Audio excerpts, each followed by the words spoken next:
આપણા કેદી ભાઈઓને મોઢું મીઠું કરાવવાના ભાગરૂપે જેલની અંદર જ કેદીઓ મારફત કેદીઓએ બનાવેલી મીઠાઈ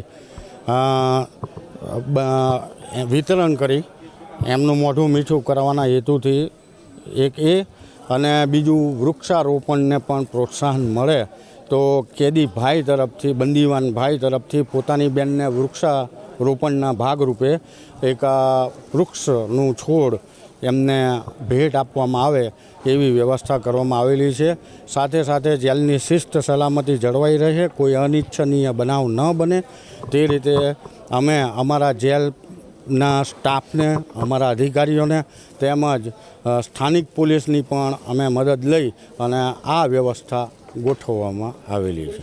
અંદાજે આપણે એવરેજ જોવા જઈએ તો 2100 કેદીઓનું અહીંયા ટોટલ છે અને 2100 કેદીઓમાં આપણી પાસે 79 ટોટલ આપણે કેદી બહેનોનું છે, એટલે કેદી બહેનોને પણ એમના ભાઈઓ મળી શકે એવી વ્યવસ્થા છે અને કેદી ભાઈઓને પણ પોતાની બહેનો મળી શકે, સગી બહેનો, એવી રીતે પણ અમે વ્યવસ્થા કરેલી છે। હા, એવા ઘણા ઉદાહરણો અમે અમારી લાઈફમાં જોયેલા છે, અમારી સમગ્ર નોકરીમાં કે બેનના આંસુડા જોઈ, એમની માતાનું આંસુડા જોઈ, એમનો પરિવારના નાના બાળકોના આંસુડા જોઈ અને કેદીઓનું હૃદય પરિવર્તન થતું હોય છે અને એમના મનોમન એવો ક્યાંક અહેસાસ થાય છે કે મેં ખોટું કરી નાખ્યું છે અને ત્યારે એ પોતાની જાતને સુધારવા માટે, પસ્તાવો કરવા માટેના પ્રયત્નો કરતા હોય છે। ભાઈને મળવાનો આનંદ છે અને ભગવાનને પ્રાર્થના છે કે સર્વનું કલ્યાણ થાય। ગુનામાં તો એવું છે કે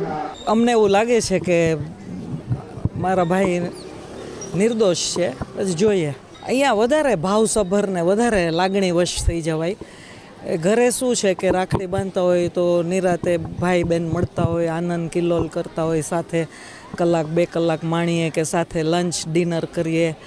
અહીંયા 2 મિનિટનો સમય પણ નથી મળતો, એટલે વાતાવરણ વધારે ભાવ વિભોર થઈ જાય। ભગવાનની દયા છે કે અમે લોકો મક્કમ રહી શકીએ છીએ અને સ્ટ્રોંગ રહી શકીએ છીએ અને ભગવાનની જ પ્રાર્થના કે બસ આવું જ મનોબળ આપે સૌને।